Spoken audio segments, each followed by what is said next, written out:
What's up guys? So I'm going to give you 3 tips on Glacier National Park now.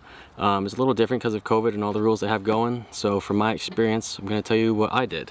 So step number 1, get here early the day before if you want to even bother trying to find a campsite, or have a backup plan and stay out of the park before you get here and have that reserved. So that just makes it way easier. I know we didn't do that and we had a pain in the ass time trying to find some camping here. So we're about to camp on the side of the road, and we just talked to somebody and found a spot. So it worked out. We didn't stay in the park the first night, and we had to get here super early the next day. That's some things to keep in mind, is to get here early.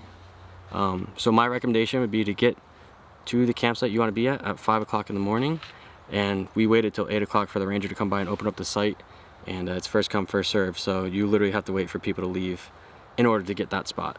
So the second tip is to get to the hikes you want to get to by 6 o'clock in the morning, no later, because we got to Logan's Pass at 6 like we were told, and by 6:30 that parking lot was full and it was a mess.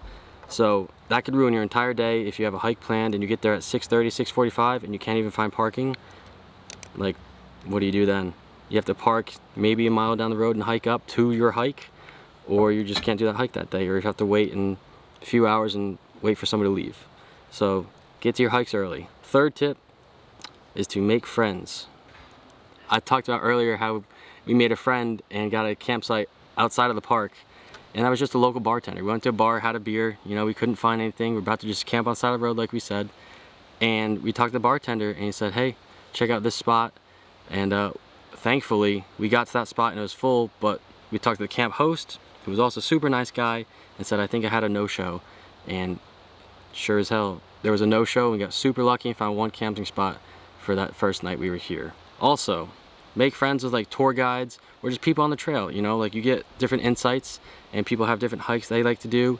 Maybe some are less crowded, and you can get a little more secluded hikes and better views. So just talk to friends, talk to people on the trail, make some friends, and you're gonna have a much better time here. I know we got a bunch of good tips for a bunch of good hikes. I met this guy from Chicago. Thank God I met him, because I didn't bring my tripod for some waterfall pictures and he just happened to have his tripod and we became friends. So Jay from Chicago, you're the man. I called you out on Instagram too, so hopefully you see this one day. Just talk to people on the trail. You never know who you're gonna meet and what their story is. I know we met a bunch of guys. We made some actually good friends with, they're camping right next to us. I'd turn the camera around. You know what, I'm gonna turn the camera around. Don't mind the laundry. We're Randy. But right over there, that bus is the Wandering Bus Dude on Instagram. And turns out he's from the same part of the country I'm from. And just a really cool dude. You know, he just hit the road and living out of the bus, doing the bus life, and it's awesome. And you meet a ton of people like that. So keep that in mind, and you know, we're good friends now, and we're gonna have him on the podcast too, so it's gonna be awesome. And then tip number 4, bonus tip, coffee. Montana Coffee Traders. Gotta check it out. All right, cool. Hope it makes your trip a little easier. See you.